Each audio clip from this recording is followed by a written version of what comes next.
जय गुरुदेव।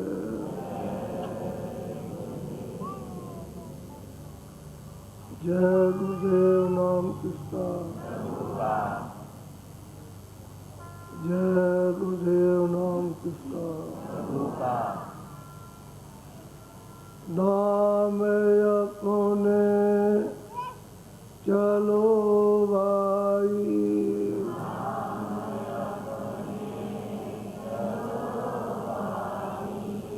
नाम अपने चलो भाई,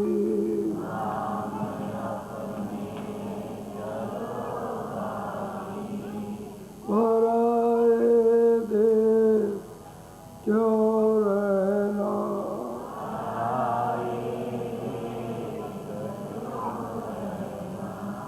काम अपना करो जाई,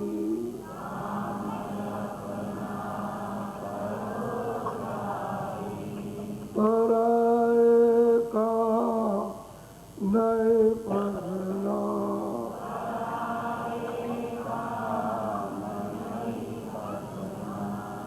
गुरु का नाम संभाले चल,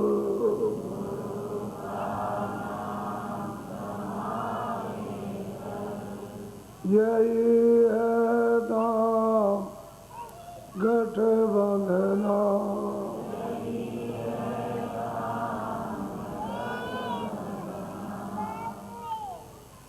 जगत कानून सब मेला,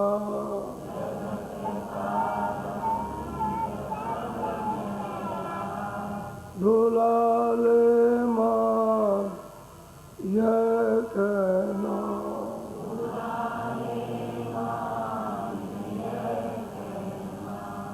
भोग संसार कोई दिन के,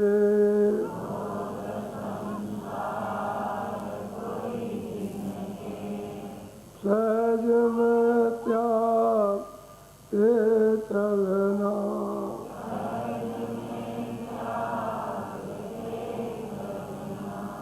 धाम अपने चलो भाई,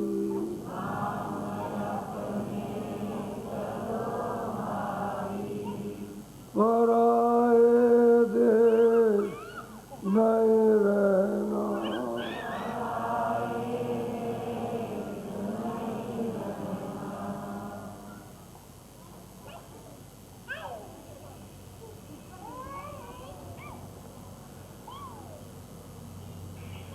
सोमवार मंगल बुध विषय शुक्र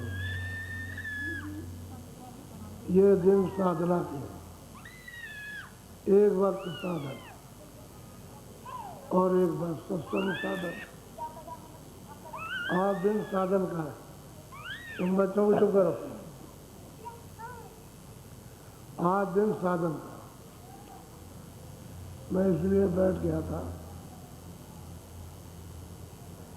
कि बहुत लोग बहुत तरह की तकलीफें,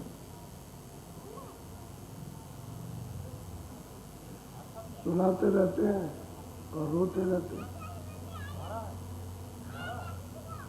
और दवा खाते रहते हैं और परहेज नहीं करते। बस सबसे बड़ी भूल यह है कि दवा खाते हैं, परहेज नहीं करते, किसी तरह का भी परहेज नहीं। कच्चा अमरूद मिल जाए, पक्का मिल जाए, कच्चा केला पक्का, या कोई और मिल जाए, कुछ नहीं मिले तो गोभी कच्ची मिल जाए, उसी को खाने लगे।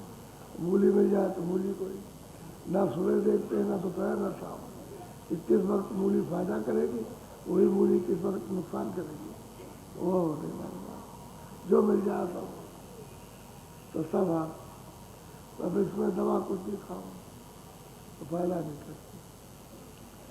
मैं कुछ बताने के लिए बैठ गया था कि आप, मैं देख रहा था कि समय से आते कि नहीं आते, क्योंकि खाली बैठे हैं और कुछ नहीं करेंगे और बैठे रहेंगे। उससे कहा जाएगा भाई शाम को यदि भजन होता है तो भजन में आ जाओ, तो नहीं आएगा। अब ये भी नहीं करेंगे यानी अपनी आदत को भजन करने में नहीं डालेंगे कि भाई आदत डाल लें कि हमको भाई भजन करना, तो कहीं जाकर के सीखना तो नहीं। बच्चा जब अपनी आदत नहीं डालेगा पढ़ेगा कैसे? फिर भजन आप कैसे करोगे जब आदत नहीं डालोगे? तो किसी चीज़ की आदत नहीं, जो मर्जी आया तो करते हो, जिला करके गुस्सा हो करके, और गुस्से में सबसे नाराज हो जाओ, किसी से भी हो घर में या बाहर किसी से नाराज, ऐसा नहीं। हर एक काम वो करो जिससे शरीर का भी फायदा हो और भजन का भी काम बने।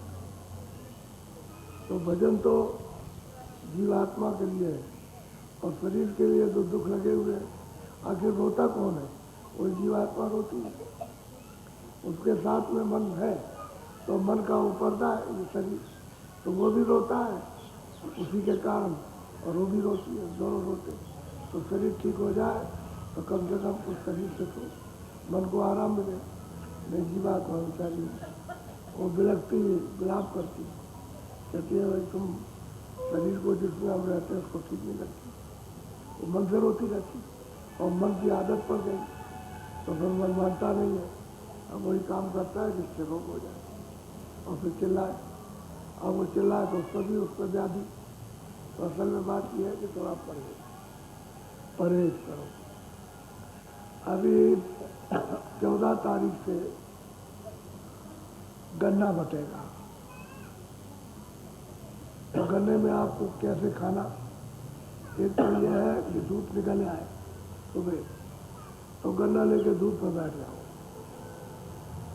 धूप में बैठ जाओ, और धूप में उसको मुँह करके सूरज की तरफ, और बैठो और खूब चूसो, पूरा चूस लो, उसमें कुछ रह ना जाए, खाली खोई बचे, उसमें कुछ न रहे, और खोई को गिराओ सामने उसकी तरफ। जैसे बच्चे हैं, बच्चे भी चूस रहे, या देवी चूस रही, पुरुष चूस रहा, कोई भाई आ गया और चूस रहा, वही सब गिराओ, और गिरा करके उसको तुरंत उसमें चूसने के बाद फिर उसमें आग लगाओ और तपाई करो। चाय नहीं पीना आप, न सुबह की चाय और न शाम की चाय। दिन में आप भोजन करो, सुबह का तो भोजन हो गया और चाय की इच्छा खत्म हो जाएगी। एक दिन तुम इसको चूस लो, दूसरे दिन खत्म इच्छा, तो एक झंझट में क्यों पड़ते हो?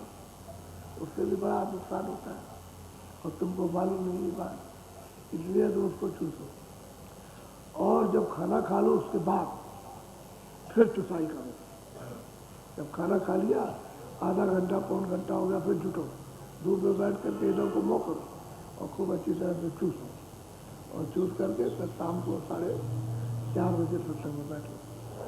वो कोई रखी नहीं देना, जब यहाँ सत्संग से उठ के जाओ तो उसी को जलाओ, और जला के उसको तापो, सफाई करो, तो आप देखो कि कितना फायदा होता है। फिर बाद में बताना, लेकिन करोगे नहीं तो तुमको दवा बना के दी जा रही, और दवा का प्रयोग नहीं करोगे तो आप चाय पिएंगे, ऐसा करेंगे, वो खाएंगे, तो तुमको खाने के लिए मना थोड़ी किया, खाओ। रात को अगर बहुत भूख लगे तो थोड़ा सा दूध पी लो, वैसे दूध नहीं पीना चाहिए उस दिन दूध, लेकिन बच्चे अच्छे हमको पिलाते हुए बच्चों को पिलाए, वैसे नहीं मन माने तो दूध पी लो, और चाय मत पीना, चाय सुने के भी चाय खत्म साफ और दूध पी लो। और फिर सुबह देखो आप कि आप कितने हल्के पहले दिन में होते हैं, हल्के हो जाओगे। दूसरे अब ये दवा रहती है, और ऐसे दवा लेने जाओगे तो 200 रुपया रोज लगता है, 200 रुपये समझ गए दवा, और उससे कुछ नहीं लाभ, और इसमें कुछ नहीं, वैसे मुफ्त नहीं, किसी डॉक्टर की मुफ्त लगा दिया आप, कुछ नहीं, वैसे देखे जाओ, उससे कहो नहीं भाई खाली आप अपनी आमदनी मत दो, लेकिन दवा का दाम ले लो, देना चाहिए ना, वो बात ले आए बच्चे तो बस वो मुफ्त का काम अच्छा नहीं, मुफ्त का काम बीमारी का काम है, इसलिए कुछ करके तो कुछ ना कुछ ऐसा दवाई के दाम अच्छा थोड़ी ले लीजिए, अच्छा आधे ले दिए, चौथाई ले दिए, जरा सा ले, बस तब ठीक है। लेकिन तुम ऐसे ही समझ गए कि ऐसे फोकट की चीज़ ऐसी होती है, उनमें कोई श्रद्धा, कोई बस विश्वास नहीं रहता है, खा लिया ठीक है, उसका कोई ऐसा नहीं होता। भाव के सहित सब काम बनेगा, ऐसे नहीं बनता। ये चीज़ आपको दीजिए भाव से। तो 3 दिन की तुमको छूट दे दी, क्योंकि अभी ये चिल्लाते हुए आए, हमारे कानों में पड़ा कि महाराज जी गन्ना कब देंगे, तो मालूम हुआ कि 14 तारीख से। तो आपने कहा कि अच्छा हम विचार करते हैं, तो चलो आज शादी हो गई ना अभी, तो चलो कल से सही, तो आपको अपने ज़िले में गन्ना मिलेगा, उसको लेना, सहमत पीना, ये ध्यान रखना, और देखो फिर उसका फायदा लाभ हो। तो कुछ करो, यानी कुछ खाओ, कुछ संयम करो, ये संयम है। चाय नहीं पीना, गन्ना खाना, नाश्ता भी मत करो, वो नाश्ता हो गया, गन्ना ही नाश्ता हो गया एकदम। और गन्ने में ताकत होती है, दोनों काम करेगा, ताकत भी होती है, आपको बल भी देगा। और ये अभी कल से बांटा जाएगा, तो ये मुफ्त मत करना, ये मैं तुमको बता रहा। अगर मुफ्त बांटने लगे, कुछ ना रखे मुफ्त बांटने लगे, तो तुमको एक भी ले जाए, मतलब कि सब लूट ले जाएंगे सब, एक भी तुम पीछे खड़े रहोगे, वो कहेंगे रहे हमको पता नहीं, तो आप क्या करोगे, अब क्या करोगे? लेकिन नहीं, जब कुछ दोगे तो फिर नहीं लूटेंगे, बस तो सबको कोई ले जाए, उसके लिए क्या, ये बात है। तो मुफ्त मिले तो कोई चीज़ खत्म हो, और तरकीब से मिले तो वो चीज़ सबको मिलेगी, ये बात। इसलिए कल सुबह बटेगा, ये आपको बताया। 3 दिन तुमको एक अवसर जो आने वाले उनको दिया, लेकिन अब सवाल इस बात का है कि बुढ़े वो तो चूस नहीं पाएंगे, जिनके दांत नहीं है, तो उनको क्या करेंगे? तो अब उनके लिए हम कुछ नहीं कहेंगे, उनके लिए तो 14 को बताएंगे। जब 13 तारीख होगी तो शाम को उनके लिए बता देंगे, लेकिन जितना फायदा आपको चूसने में होगा, अब उसके लिए हम अभी कुछ नहीं कह सकते। वैसे फोड़ फाड़ करके कुछ वैसे ही मुँह में दबा करके थोड़ा बहुत मामूली दर्द से, लेकिन वो पोलू में पेट के नहीं फायदा करेगा। ये जितना भी फायदा होगा तो चूस सकते हो दांतों से, ऐसे नहीं खूब खटखटा के चूसो अच्छी तरह से, ताकि उसमें एक बूंद भी नहीं जाना रहने पाए। काम तो जब खोई निकल जाए तुरंत जल जाएगी उसी बात। आप जला के देखो ना, उसी में जलेगी खूब से को अच्छी तरह। इतना इकट्ठा कर लो, इतना। अब बताओ, लड़कों का, बच्चों का, स्त्री है, पुरुष है, तो मुझे जरा गर्मी लगे यहाँ, उसे बैठे रहो ताप से, और ओढ़ना बंद करो, सूरज की गर्मी आने दो, सीधा सूरज की गर्मी पड़े। ये सब आपको बता देते हैं, इसको सब आप पालन करोगे तो समझ लो।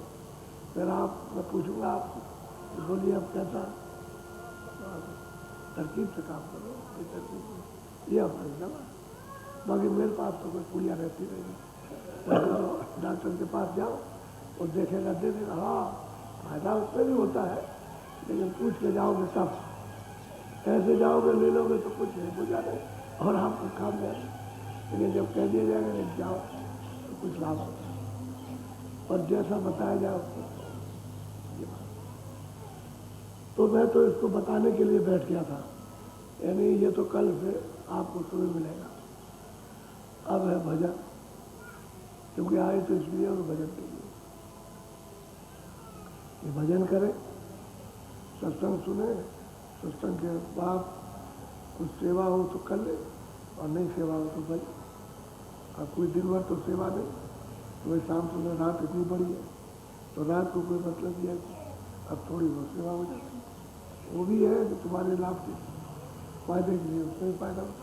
अच्छा, कितनी बीमारी तो दूसरी बात कर लिया, वो फल मिलने की बात अलग है, जो आत्म फल मिलेगा परमार्थ का वो तो अलग, लेकिन बीमारी बहुत चली जाती है, अब आपको नहीं मालूम। अच्छा, जो जान गए वो दौड़ के करना चाहते हैं, जब मौका मिले तभी सेवा करें। और तुम नए नए आते हो तो कभी इधर लेट के करना करते, तो 4 बजा, 3 बजा और सो लेते, थोड़ा 2-4 दिन आलस दूर करो तो आपका मन सत्संग में और भजन में भी लग जाए और थोड़ी बहुत सेवा भी करो तो ये विकार दूर हो। विकार आपने सब बुला के रखे हैं, इसमें थाली में भर रखते हो, अब वो ऐसे खत्म हो। तो ये आते प्रार्थना करा के और भजन में बैठा दे। मैं भी उधर भजन में बैठता हूँ, तुम इधर बैठते हो, उधर बैठ जाता। मैं ऐसा थोड़ी के लेटा रहता हूँ, मैं भी भजन में बैठता हूँ। तो समय किसी का खराब नहीं, हमारा भी मत करो, अपना भी खराब मत करो और भजन में लगे रहो। तो भजन सबसे बड़ी चीज़, यही अपनी दौलत है। अगर इस दौलत को प्राप्त कर लो, धन को, तो फिर क्या बात, फिर किस बात की करो, सब कुछ मिल जाए। और जब नहीं मिलता है तो सब कुछ कमी है, कुछ नहीं मिलता। तो बोलो जय गुरुदेव। अच्छा, जब भजन में बैठो, जब कहा जाए ध्यान में बैठो, ऐसे बैठ जाओ, ऐसे ढीले बन, ऐसे आंख बंद कर लो, ये दोनों आंखें बंद, तो अंदर में एक आंख और बाहर की दोनों आंखों में जो एक आंख है वो 2 रोशनी देती है, एक इधर और एक इधर, दोनों में आते हैं। अब उसी को आंख बंद करो और अंदर में इस तरह से ऐसे करको मिलाओ, जोड़ो और सामने एक जगह देखो, तो इतने में काम होता है। तो इतने में सुराख मिल जाएगा। सुराख कहते हैं छेद, एक चिन्ह मिल जाएगा सुराख का, विजय, उसका निशान मिल जाएगा, दाग। उसी पर अपनी आँख को जमा के रखो। तो शुरू में तो आँख एकाग्र नहीं होती, लेकिन धीरे धीरे होने लगती है। धीरे धीरे जब होने लगेगी तो उस पर रुक जाएगी। जब रुकेगी दरवाज़ा, जो छेद है वो बड़ा हो जाएगा, तो उसमें आप उस छेद में प्रवेश होने लगोगे तो आँख खुल जाएगी, तीसरी आँख खुल जाएगी, तीसरा नेत्र खुल जाएगा, क्योंकि नेत्र तो सबके पास है। अब उनको पता नहीं कि कैसे खुलेगा, ये बात है। जब भजन करो तो मन को, बुद्धि, चित्त को साथ रखो। ये यहीं पर बैठे तो नीचे न उतरने दो इंद्रियों के घाट पर, यहीं रोक करके रखो और यहीं पर सूरत में कान है, ये शरीर के कान और वो अंदर का एक कान है, वो सूरत का, वो जीवात्मा का एक कान है। तो जब उससे सुनो कान से, एक कान से, तो ऊपर की आवाज़ सुनो, ऊपर से आ रही है, यदि शरीर के ऊपर से आ रही है, ऐसा आकाश के ऊपर से, तो उसको ध्यान दे करके सुनो। जब मन वहाँ रुका रहेगा और चित्त रुका रहेगा तो आवाज़ सुनाई देने लगेगी, तभी आप उसको पकड़ सकते हो। तो आवाज़ को पकड़ के उतरे हो और आवाज़ को पकड़ के चढ़ जाओ। ऊपर तो खुला हुआ, तो यही है बंद इतना। जब इतना बंद है, अब इसमें से निकल चलो, पर्दा हटा दो, गंदगी हटा दो, तो सब करो, ऊपर चढ़ चलो। अपनी जमीन सबसे ऊपर है, बहुत सुंदर जमीन, जो वर्णन नहीं की जा सकती, बहुत आनंद है, सब कुछ है। ऊपरी रहने की, जीवात्माओं के रहने की जगह तो ऊपरी है, ऊपरी जमीन है, और बाकी ये परदेश है, इसलिए आप बदलते रहोगे। अभी आए चलो, वहाँ गए चलो, चला चली का डेरा है, बस चलो जल्दी, बस यही है। अभी ये है वो, चलो, बच्चा चला गया, बच्ची चली गई, पति गया, पत्नी गए, माँ बाप, चलो, और चलो ही चला। 84 में जाओ, चलो, पशु पंछी में धमाका बजा हुआ चलने का, कहीं स्थिरता में। जब तक अपने घर में, अपनी ज़मीन पर, अपने देश में नहीं पहुँचोगे, तब तक यहाँ कहीं भी किसी जगह रुक नहीं सकते। चलो चलो चलो, चलने का नगाड़ा है, बज रहा है, चलो कुछ करो यहाँ। अब ये चलने में और मतलब बैठने में बस चिल्लाते, मेरा साथ जाए, असाध पीड़ा होती है, तो पीड़ को क्या करें। तो अच्छा बैठ जाओ, चलो कपड़ा से ढकना और बैठो भजन पर।